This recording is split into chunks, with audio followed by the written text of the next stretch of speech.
Hi, and thank you for watching TargetedWest.com. My name is DJ Chris. I'm your moderator. This is show number 71, believe it or not. This is the Sunday call, our work group. And today is the 6th of August, 2023.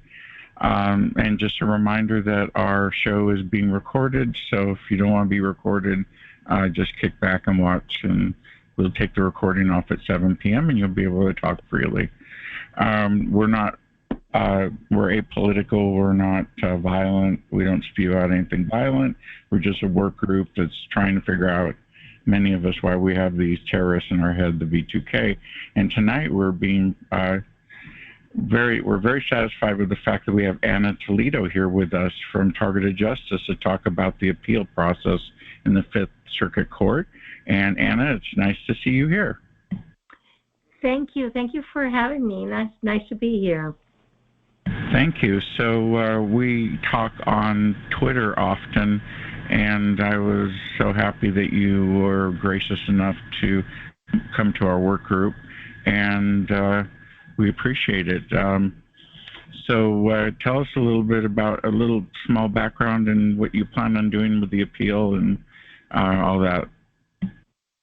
Well, as you know, the decision of the court was on July 12th. The next day, July 13th, I filed a notice of appeal. And basically, we're going to go for the crux of the matter, which is innocent Americans should not be on a terrorist screening database. That's a no-brainer. The way that the district court got itself out of having to determine or adjudicate this matter is saying that plaintiffs didn't allege to be on the watch list, which on 56 occasions in the lawsuit it says that they are, and that they believe that they are. And we had asked for discovery, and one of the errors on appeal, obviously, is that when if the court had such a doubt as to whether the plaintiffs were or not in the terrorist database, court should have ordered the limited discovery that we requested in a motion to compel, and the court denied it as moot when it wasn't moot because it was the crux of the matter. So I think that, the Fifth Circuit is a very constitutional court, the Fifth Circuit Court of Appeals, and I believe that we have a very good chance to have the court conclude, go back to the drawing board and let them see if they're there or not, because no innocent American should be, and aside from the fact that two of our plaintiffs, both Karen Stewart and Richard Lighthouse, were told in different ways that they were on the watch list, that they were terrorists. So there is sufficient grounds for plaintiffs to conclude, to reach the conclusion that that's why. And then coupled with the admission by the FBI that there are people on the terror watch list that don't meet the terrorist criteria and are not screened as such. So, pretty much what we're basing our claims are on uncontroverted facts that tend to prove that innocent Americans and innocent people around the world are being placed on this list. So our appeal is going to be very straightforward because it's about that. It's that you have to believe the well-pled facts of a complaint. That is the norm, and that norm was not followed in our decision. I'm very glad that the court didn't hold any hearings, because if the court had, it would have complicated the appeals, delayed and complicated the appeals process. So I'm very grateful that the court didn't even hold a hearing, because then everything would be delayed. If that was going to be the way the court was going to decide, well, everything would have been, the same thing but delayed. So it's just better to get to the Court of Appeals. And that's why I had been warning people, and I had prepared myself, that I asked for my good standing certificate from the U.S. District Court, and I had it ready to go to file my application for admission in the Fifth Circuit Court of Appeals. So we had a backup plan, and we were at all times, we're never going to give up. We're never going to give up fighting, getting innocent Americans. Does the Fifth Circuit Court have a history of being good with appeals? Do you have any insight on them? Well, the Fifth Circuit is one of the most constitutional abiding courts there are. Okay? And this is about basic constitutional rights. If you have a presumption of innocence, you have never been investigated for any terrorist crime, and you've never been convicted, let alone convicted, you have no business to be forever placed in a terrorist database. Because that's what they do. Once it's, Hotel California, once you're in, you're never out.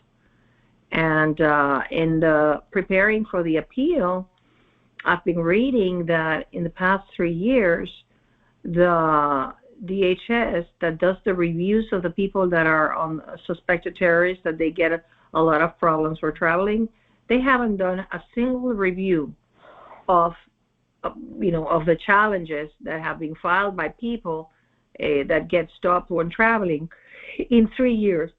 Not a single one. And the last figure I had it was something from the El Haiti versus Cable case, that out of 30,000 challenges to the designation as a suspected terrorist in the database, they only granted 6. They only removed 6 people out of 30,000. So we know it's a joke, that process of the DHS TRIP process. It's a joke and does not provide any due process guarantee to anyone. That's incredible. So you filed already, and you're ready for whatever happens now. And I just had a quick question. I went to your website, and there wasn't an update since the appeal part. Will you guys be updating it soon? Yes, because I have to write the appeal brief. And for that, I am just reading, everything, because there are dozens of cases challenging the database. Gotcha. But most of those cases involve Muslim Americans.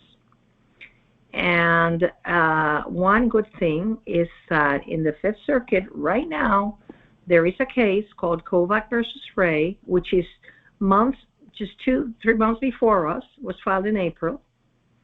And they just filed the appeal brief, and it's beautifully done. And even though they are challenging the people that get, stopped at the airport just for being a Muslim, they're put in there. There's people that have never committed a crime, have never been involved with terrorism, and that's the biggest violation to First Amendment. But the interesting thing is that one of the lead attorneys in that appeal is the guy that won the El Haiti versus Cable case in Virginia. He's from D.C. area, and he is very knowledgeable, and he is presenting a novel theory which entails that the absence of legal authority of the watch list, because it's not a congressionally approved mandate.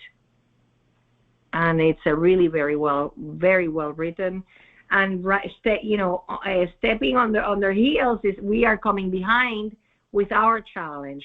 So I think that the Fifth Circuit is going to have a very wide spectrum of how illegal, abusive, and unconstitutional this terrorist screening database is. It is amazing that they can just willy-nilly put people on lists, but it takes forever to get off the list. And I know I'm on some type of list because I started getting B2K after the sheriff hovered over my roof, and I had a very greedy recovering AA member who was a DA attorney, and he was just starting up again. So he probably wanted to take me down, and that's how I started getting the V2K, and so I'm on the list too. Yeah, well, I believe that when we prevail demanding, I hope Mr. Abbas wins his case and has the entire list thrown out. But if that weren't the case, our prayer for relief is, first of all, let's remove all the innocent people from the list. And one of the important things here is that I believe they have been putting a lot of people in handling code 2 in anticipation that this could happen. But we're going to do discovery. What were the people on the list as of January 1st, 2023? And obviously the years before. And then we're going to compare it with August of 2023. And we're going to see how they pushed a lot of people without the terrorist criteria into handling code 2 just to not let them off the hook. Yes, amazing. The amazing thing here, as you know, there are 3-year-old, 10-year-olds that get B2K. These people are Yeah, I've had someone call me and tell me their kids were getting it. Yeah, it's very sad. It's very sad, and it's inhumane. It's a crime against humanity, and these people have got to be stopped. I find it very hard to understand how the people in Congress haven't pulled the plug on the money for this program, because they can do it. And just the fact that they're not doing it, says a lot. Yeah, and I have a feeling from my research that beyond the government, there's a whole group of contractors, including contractors that are probably organized crime that are involved. The United States has been involved with organized crime since World War II, so I wouldn't doubt that they're involved.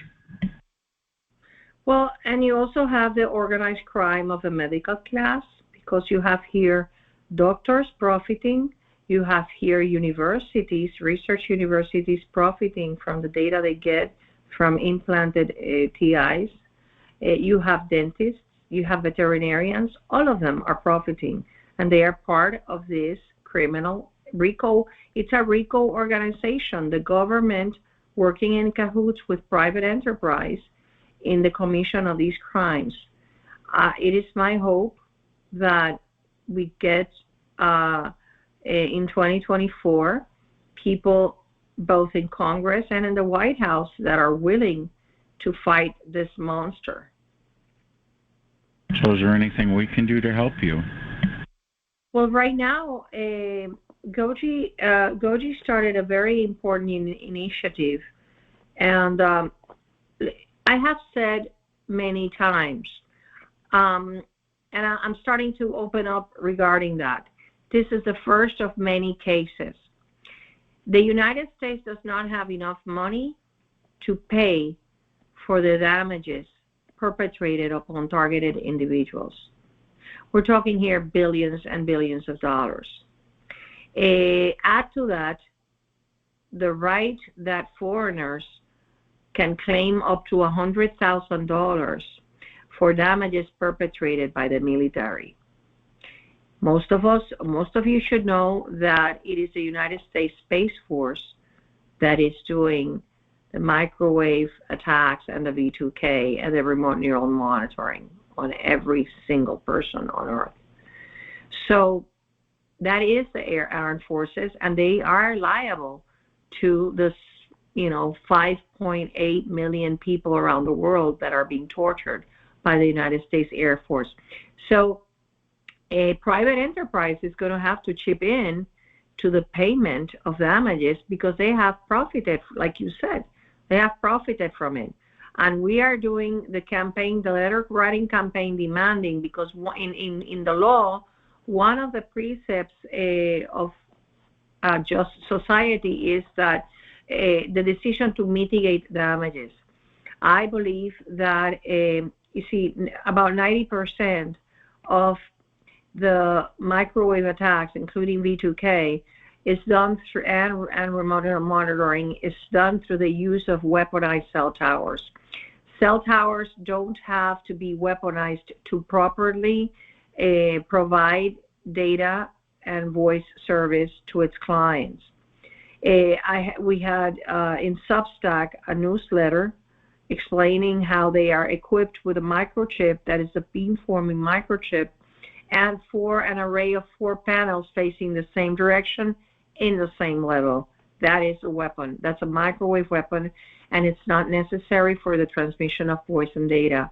So the letter invoking Securities Exchange Commission Rule 10b-5 that requires that directors tell their shareholders that their company's the share value may be reduced because of potential liability, that is a reality. Every single TI can claim against these companies for the torture they have undergone because of the towers close to their areas, which are the towers attacking them. And we are preparing that case, but we need TIs to do their homework, to identify the towers around them that are and you can use antenna search for that, antennasearch.com. You did, and then you have to go do a physical inspection, take a picture of the weaponized tower, the 4 panels. Like I have said, when you see really thick electric cables going up, that is one indicia. That is a weaponized tower too. So we're not in the business of obviously putting out of business these companies. It's just, number one, they have to be responsible and de-weaponize them, because it's not the cell tower companies that are perpetrating the attacks. They're just providing the weapons.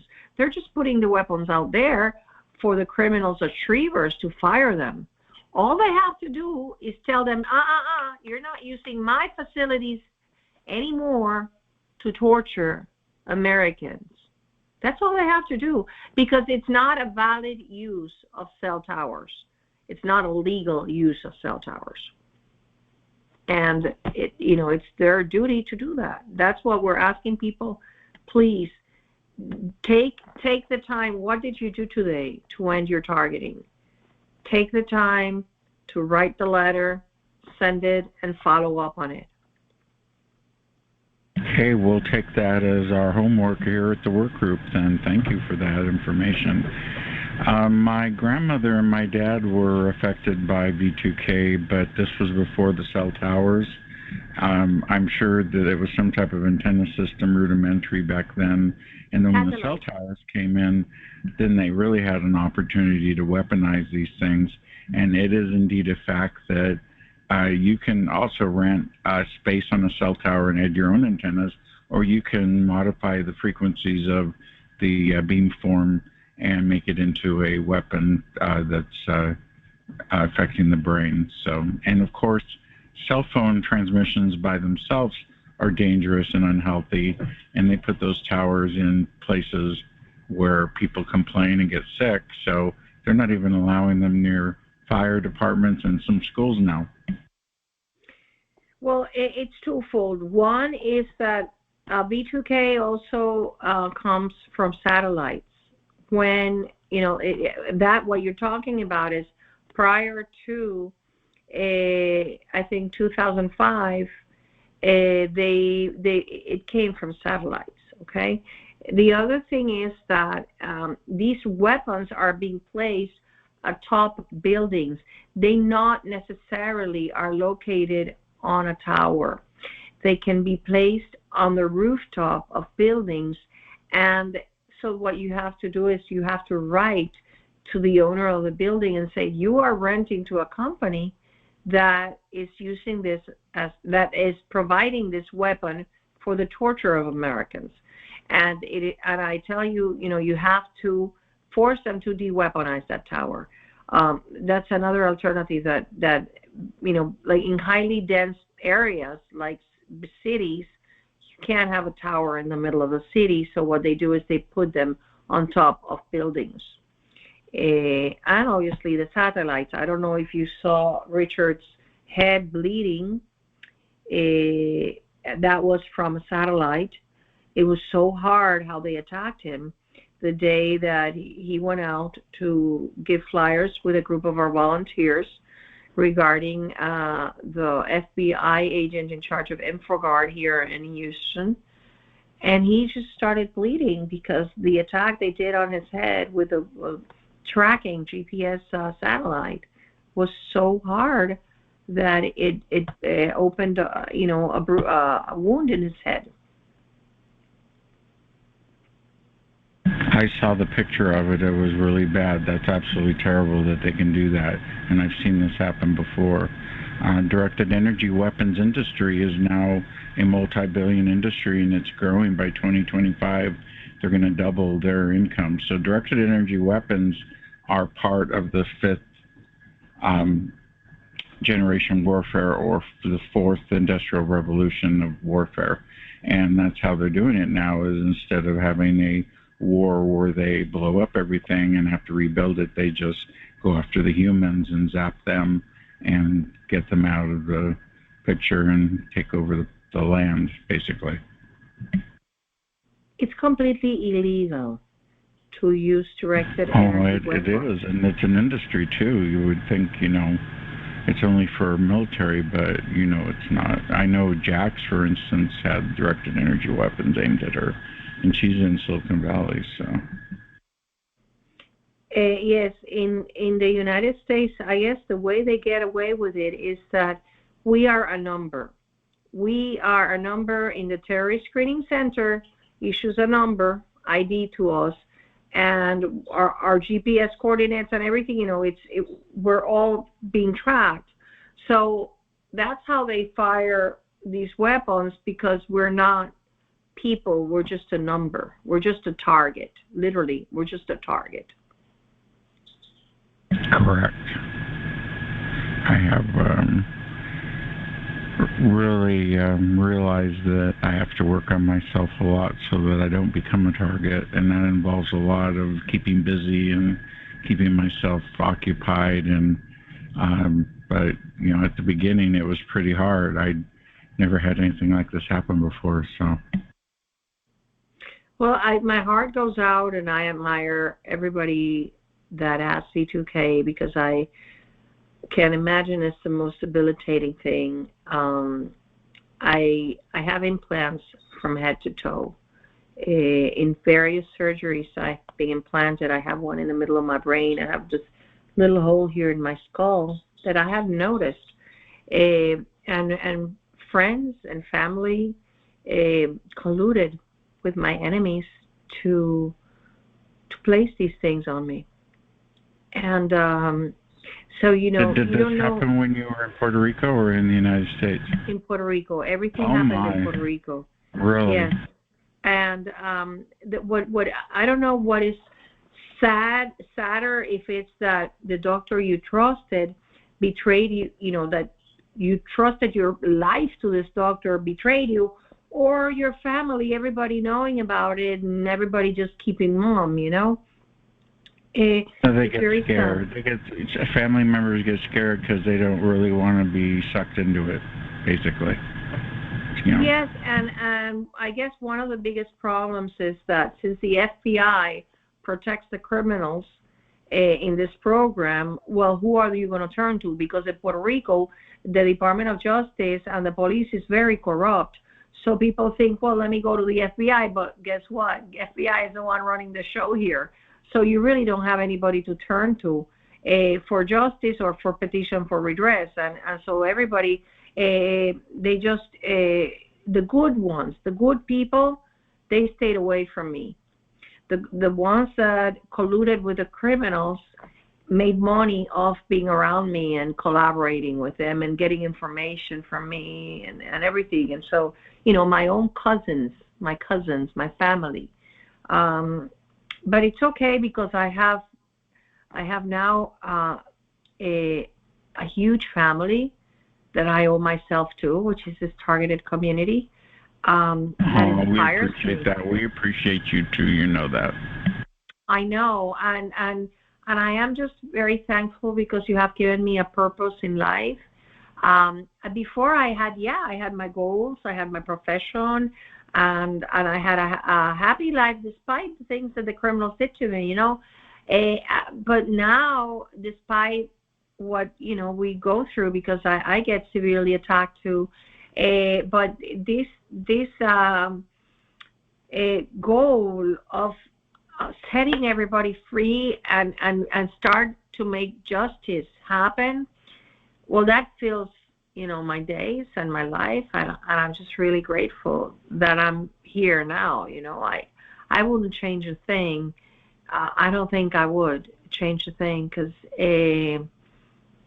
see, nobody was willing to do this, and I don't know what. I don't know any other attorneys that have lasted this long, and there's been others. Yeah, I think. Hey, I think part of it is that I have the support of Richard Lighthouse, because he's some of these criminals fear him a little bit, because he knows a lot.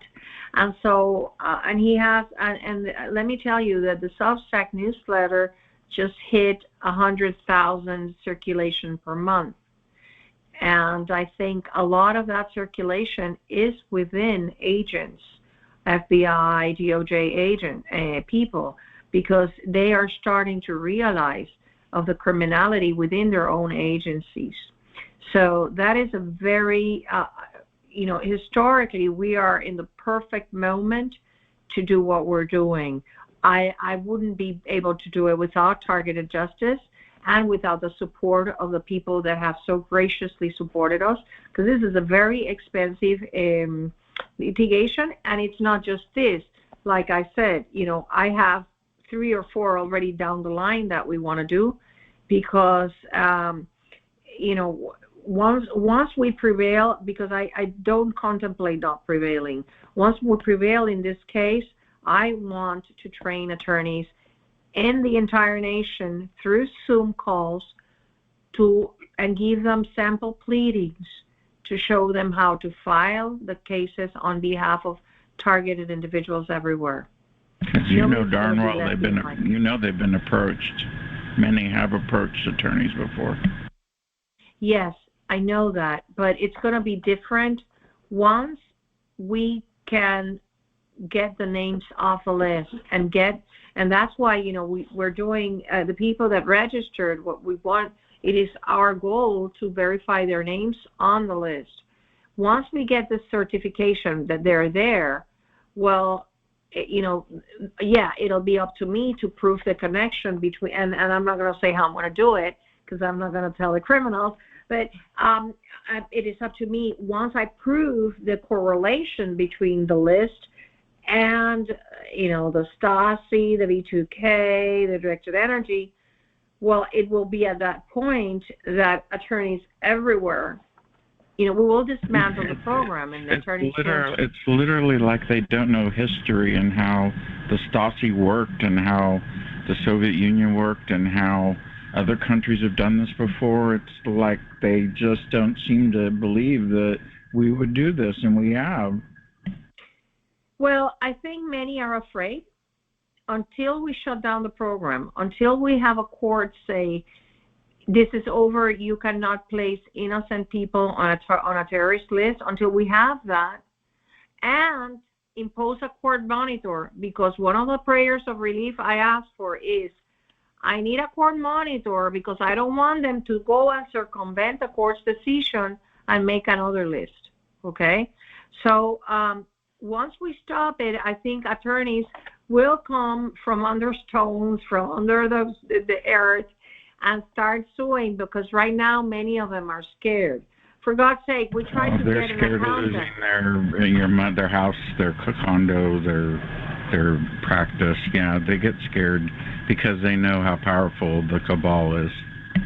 They get scared. Their offices will get burglared, or their cars will get damaged, or the electricity in their house will fail, because these criminals do this.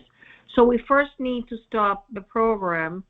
As we know, we have to stop the innocent people, non-investigated subjects. We have to stop them from being in that list. And that's going to start bringing down the program. It is our goal to then, within 3 months, start another lawsuit. And, there's nobody that knows more about this than Richard about the technology. that is not in the government, because of course the government, you have people that know more than him because they know exactly how they're doing it. But we have the expert witness and evidence to prove the torture, and we're going to do it. Very good. Would you like to take some questions from the audience? Yes, I would. Yeah. Okay, we're going to switch into.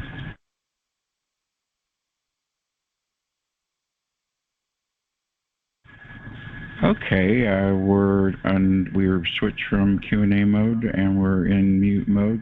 *6 if you'd like to ask Ana Toledo a question. Hello. Hello, come in. Hello. Yes, Ana, I have a question about the predicament of foreign citizens with legal residencies or dual citizens who have also naturalized as Americans. There was I think in the Targeted Justice website years ago, something about a tort that prohibited to torture Americans, to torture foreigners on American soil, in this country. When I testified before the Bioethics Commission, we were asked if there was anybody among the victims who was a foreign citizen.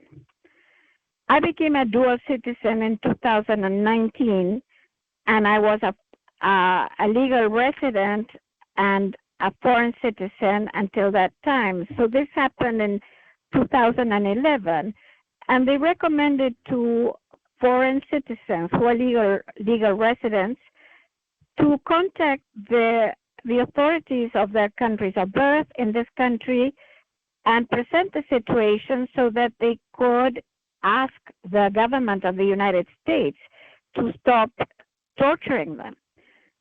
So my country of birth is Argentina. I went there and they said we could present this case to the U.S. government if you can identify who are committing these acts against you, who are the criminal perpetrators. At that time in 2011, I wasn't completely sure. Now I am. But we were told that attacks against legal residents who are foreign citizens or dual citizens can be considered an act of war by this country on American soil and a violation of the bilateral treaties with other countries. What do you think about that? And can a list be formed of targeted individuals who are dual citizens or have the constitutional protections not only of the United States but of other countries?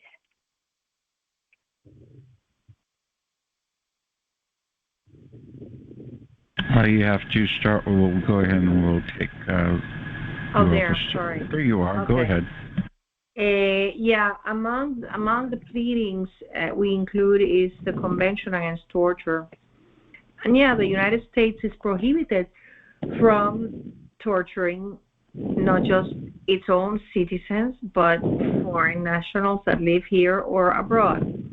It's, as you know, it's the United States Space Force that carries out these attacks on people. And as I mentioned earlier, there is a statute that grants jurisdiction to claim for foreign nationals to claim against the United States. Yeah, it's a minute amount compared to the actual damages of targeted individuals, but I think it's I'm gonna work on a test case to do that and to start making those claims on behalf of targeted individuals abroad. So yeah, thank you for that. They're prohibited from torturing people. Kate, anybody else have a question? Yes. Thank you. Thank you. You're welcome. Next question for Ana.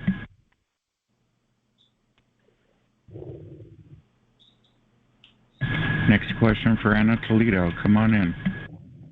Oh, can you hear me? I can. Come on in.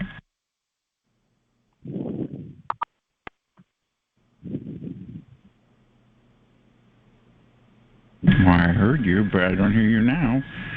Anybody else have a question?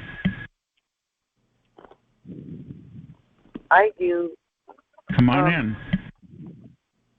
Have you ever prosecuted or know anyone that prosecuted anybody on CFR 45, Part 46 in regards to our targeting?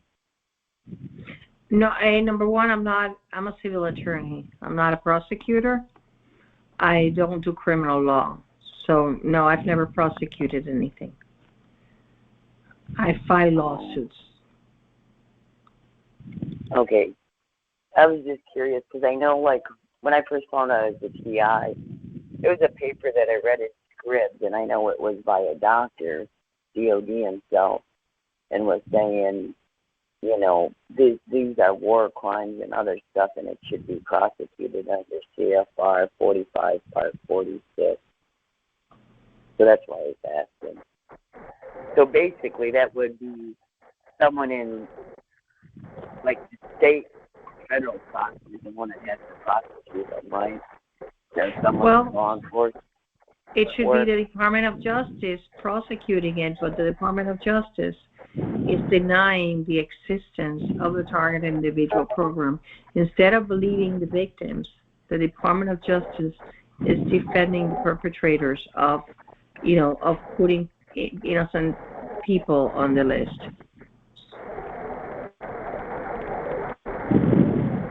Okay. Another question in the audience? Can you hear me? I can hear you. Come on in for Ana Toledo. Come on in. Yeah. Hi, Ana Toledo. Can you hear me? Yes, I can hear you. Yeah.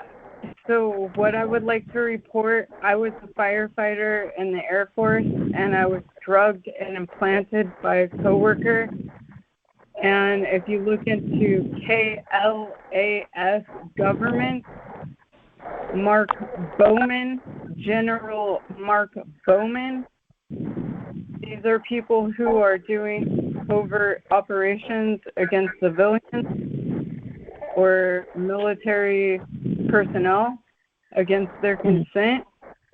And I would just like to bring that to everyone's attention. Thank you.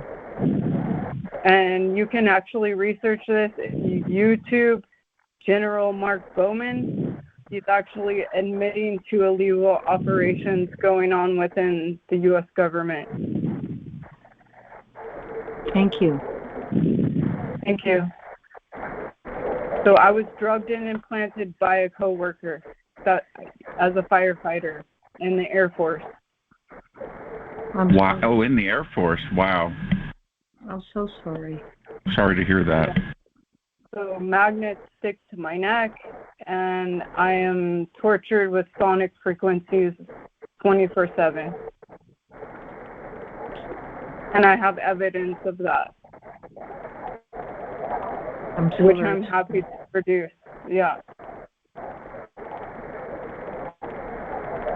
Thank you for your input on that.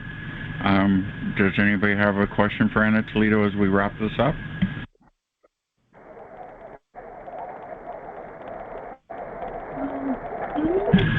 Oh, or anybody else? Otherwise, we'll let Ana Toledo enjoy the rest of her evening. Oh, Chris, DJ Chris, I wanted to say hi to Ana Toledo and ask Go ahead, come on in. This is Jax, my friend Jax, and my friend Ana Toledo. Come on in, say hi. Hello, Ana. Thanks for coming on the call. I wanted to ask you a question, and I want to ask this with the utmost of respect and kindness. And there's some things going on at Targeted Justice that have been circulating about writing letters and confronting FBI agents and their wives and letting everyone know that they're criminals. And I feel that that is a very dangerous, slippery slope for us to get on. And I wanted to ask you if you're endorsing that, or what is that about? If you have time to elaborate. Well, yeah, certainly. That's about First Amendment. And it's the First Amendment freedom of speech right of the volunteers that they have chosen to the person, for example, the FBI is engaging in conduct that is from illegal to illicit, putting people on a terrorist database for money and profit, knowing that they are innocent civilians. They are committing crimes by doing that. The Targeted Justice has done this before, and they will continue to do it, the volunteers, because the gang stalking is magically reduces when the volunteers go and give flyers regarding these people. In the case of Mr. Brian Gaines, he is the liaison with InfraGard. I have to explain that InfraGard are the ones that hack and do the surveillance of all our communications. And that's illegal because we're not criminals. If the FBI really had a reason to survey, record, and hack our equipment, they would go before an Article 3 judge, they would do a sworn statement, and they would get a warrant. But they don't get that because they know that no reasonable and Article 3 court would give that to them. So I think it is important to notify to what the volunteers are doing. They are exerting their freedom of expression. They are not doing anything illegal. The information they spread is completely public. It's completely public. It's out there in the public. They are not publicizing information that is private. So I would never interfere with anybody's right to a First Amendment right. I would not, unless it involved defamation, in which case I would advise people to not engage in defamation just because it generates liability. It's the only thing I would definitely advise against. But exerting their freedom of expression, I would not even dare interfere with that right. Because so you're saying what did you say you would advise against? Defamation, because obviously it's illegal. Yeah, but none of them have engaged in defamation. None of them. I reviewed all the documents, and there is a difference between opinion and defamation, a statement of a false defamatory fact. And it's a huge difference, and opinion is completely protected. And that's basically why volunteers' exercise of their First Amendment right is protected. It's supposed to be protected under the Constitution, but then again, we know that targeted individuals, the Constitution doesn't apply to them as to the rest of the population. Exactly. Well, that is why I wanted to mention it, because there is some concern on my part, and I asked my own lawyer who protects us in all matters here at my company and even personally, because when I was first attacked, I called him and they had accused me of trying to murder a baby. So I imagine. You see, that is a false statement of fact. That is exactly defamation. It's a false statement, defamatory, that causes damage to your reputation. That is a classic example of defamation, but that is not what the volunteers have been doing with with their information campaign. Yeah. Okay. Well, anyway, I told him about this Targeted Justice lawsuit, and he looked at it, and he also advised me to not write letters and not to call the FBI agents and their wives and protest, because he said regardless, you can still be litigated. It'll cost you money, and you have assets to protect, and I am telling you not to do it. So that is what I wanted you to hear from me, because I've consulted a lawyer, and it is a slippery slope, because even though what you're saying is probably legally true, we know that TIs are not treated with equal respect and rights, and we have to defend ourselves against lies. And especially when they have 10 witnesses saying, she did it, she did it. That is what happened. And to have 10 fingers pointing at you in a crowd when you don't know anyone, and that was before I knew what targeted was. I didn't even know I was targeted. And it was the first time in my whole life I ever had, what's that dizzy spell? It starts with a V. Vertigo. Vertigo. I came home, and after everything settled down, I saw everything spinning above me. It only happened that one time. But it was a stress reaction to being accused and knowing that there was a group of people who seemed to want to have me incarcerated. So I just want to tell people, if you have property to protect or anything, be careful, because, they can... I disagree with you. Because people have a First Amendment right to exercise their opinion, and number one. Number two, you don't do this alone. You do it in a group of volunteers.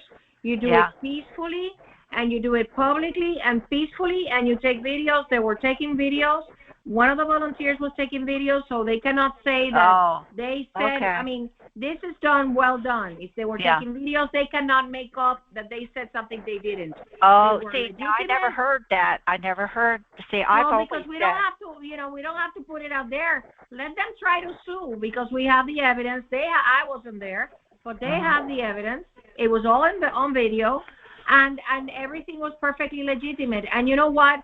One of the tweets I saw this week, which was very interesting, and I'm going to look into it more, is about this TI that says probably more women are targeted than men because women don't fight back. You see? Women just they stay like that and they take it. And men, if it had been a majority of men that were targeted, like 66% as our estimates reveal, then there would have been a civil war on this nation. And the reason why they targeted women is because women don't fight back, and that has got to, and very peacefully, we have to fight back with peace and with freedom of speech and with the truth. We cannot just be afraid of them. We cannot be afraid of the criminals. I have stood in a courtroom. I have done everything, even asked my lawyer to litigate the initial I think you two should team up. Yeah, well, more lawyers look for money. Sure. All lawyers, when they sue another, they'll look to see what the defendant has. And if they don't have anything, they say, look, I'm going to be suing I'll charge you $20,000 because this person doesn't have any assets. So those are the but when it comes to court, their word is gold. They can get people to lie.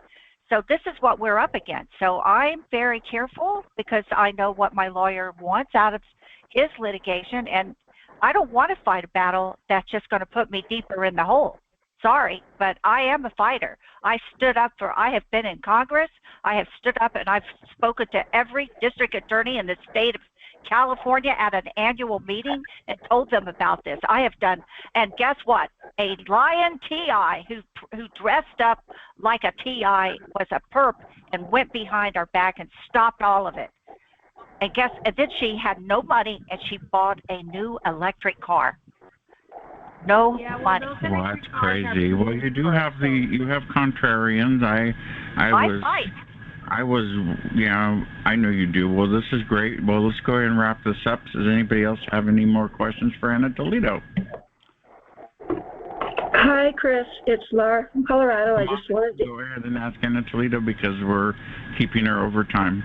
I didn't want to keep her over time. I just wanted to introduce myself. Say I'm from Colorado. I've been working with TI since 2018, and we do have a kind of a tight-knit group here. I wanted to introduce myself. I also have contrarians, just like Jax does, and I've had a hard time getting in front of the right people. But I just wanted to introduce myself. My name's Laura, and it's nice to meet you. Laura. Thank you for what you do. Thank you. It's so necessary. Thank you so much. Very Well, good. Well, I thank applaud you. you, Anna. I just want to tell you, I applaud you for what you're trying to do. I do too, and I'm glad Anna lets you hard. ask questions, and we have a free speech here at the call, and it's all cool. Anyway, we're going to wrap this up and let Anna go in and enjoy the rest of her evening. Thank you so much, Anna, for coming by tonight here at TargetedWest. Thank you for inviting me. I just want to make it very clear, I'm an open book here, you know, and my heart and my loyalty is to targeted individuals. I am not going to stop until I shut down this program and I put these criminals in jail. I'm not going to stop.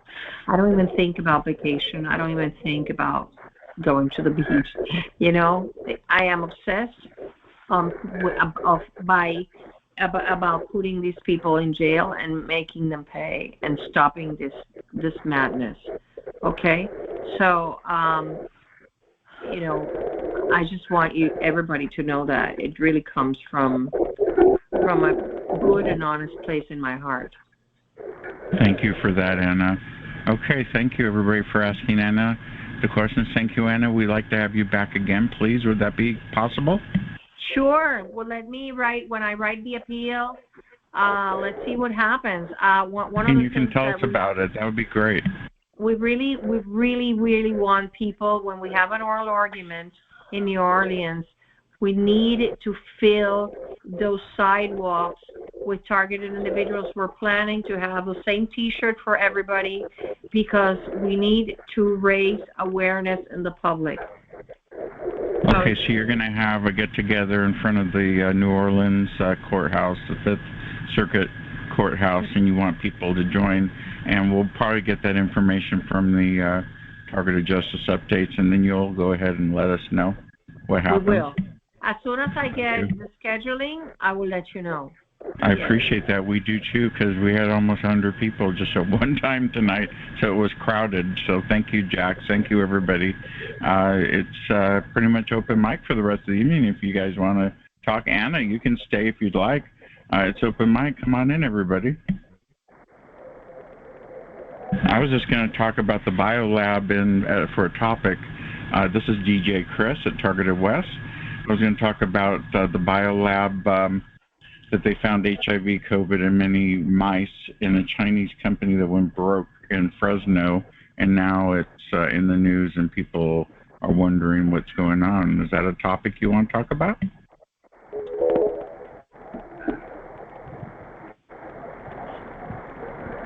Next topic is Adderall, ADD, ADHD medication, pill shortage. Some say it's manufactured, some say it's a DEA. And what's going on with that? I didn't know there's so many people on Adderall. I wrote about that briefly on Twitter, and basically if you do the right things with your diet and your health, you'll have unlimited energy and won't need a pill. But I understand a lot of people need it because they do have ADHD. Do you think that's caused from the targeting? Well, let me tell you, my experience is that for 20 years, I thought I had ADHD, and it turns out that it was the RNM and all of this. And I did take Adderall, and I think that in the past years that I took it, I stopped taking it in 2021 when I discovered I was targeted. But I realized that those pills, the ones that were sold to me in this pharmacy in Puerto Rico, they were adulterated. I think they were laced with something that was affecting my thought process, because I would start, at that time I was practicing Catholic. I would start praying and I would forget the prayers. I mean, like the second line of the prayer. I mean, it was just really, really bad. It was a combination of the RNM or whatever. And I just think that, sorry about that. I just think that Adderall is used. We are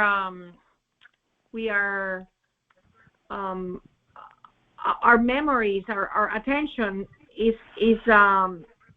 affected by these criminals, and in order to justify the use of Adderall, I think that maybe Adderall, I don't know, I'm not a scientist, so I don't know, but maybe Adderall is a medicine that aids, helps in their RNM thing. You know, I mean, I'm not a possible scientist. because, you know, a lot of people have remote neural monitoring but don't get the B2K or any other effects. They're just being monitored. And I think that these medicines, and then they have found some of them laced with I don't know, drugs, like bad drugs, you know, like fentanyl and stuff. So I just, you know, I don't take any of that anymore because I really don't have ADHD. Once I left Puerto Rico, I know I don't have ADHD because, so I don't know how they were doing it. But for many years, they had me in this thing that I had ADHD. And in fact, my psychiatrist would tell me I had ADHD. Unfortunately, he was in cahoots with the criminals, too. And that's very unfortunate. Gotcha. Okay, and now it's time for TI Book Club. This book is Trust the Plan. It's about QAnon. It's written by Will Summers. And I read 3/4 of the book this week and come to the conclusion not everything QAnon believes in is wrong, especially the experimental vaccines, the fact that there's a criminal cabal out there, and a few other things. I wasn't completely in agreement with this book, but some of the QAnon stuff written about was pretty sad and dangerous, that people are being killed and neglected. So it's an interesting book. I would definitely recommend reading it. And if you want to join the book club, you can do that at bookclubs.com/TIbookclub/join/, and you can join the book club because we have 64 members right now and growing. And I update it almost every day. Tranquility from TIevents.org is my co-librarian, and she helps me with it. So anyway, we're still recording. We have 3 minutes left. If you're watching us on BitChute, YouTube, or archive.org, or your favorite platform, please like, subscribe, and comment on the video. We appreciate everything you say, and we will respond to your comments. My name is DJ Chris. We had Ana Toledo on tonight, which is great. Next week, I think we have Shiloh Taylor. She's a long-term congressional staffer, over a decade, and she'll bring some updates to us about Congress, what's going on with them. So be sure to come back, and if you cannot make the call through our TI events or through my website, you can watch a recording afterwards. So it's all good either way. Anyway, there's 2 minutes left in the recording, and I just want to say I'm in my trusty RV here in Lodi. I still keep a book. I don't use a computer, even though I'm a tech guy from Silicon Valley. I use a piece of paper. I always did when I worked in tech, and it worked. Plus, it makes you look like you're busy when you have something in your hand. Anyway, this is DJ Chris. Thank you for watching the video. Next week, of course, is Shiloh Taylor. We'll have other topics with the call. My book is going well. I just released a new book, a trilogy about my grandmother. That's available on Amazon Kindle. You can find out more by going to my website, TargetedWest.com. And if you want to email me, you can email me at djchris@TargetedWest.com. And we have 1 more minute left. Anybody want to say anything quick? Okay. Well, we got Jax, we've got Anna hanging in here, we got Tori's in the house, got over 83 people at one time tonight, so that was quite a record. I'll see the numbers tonight when I check in. But anyway, please watch other videos of mine. I've interviewed many people, and I plan on interviewing a person that was a member of the DOD, and she's new to the call, so she'll be a new insight. And her name is Monica, so she'll be coming on in a couple of weeks to be interviewed, and she'll be talking about how she's being targeted, and she was a member and worked for the DOD. So that'll be another insight from another person who was involved in the government, like Karen Stewart and Dr. Robert Duncan. Okay, well, we're going to turn this recording off and make it open mic. So thank you for watching this video.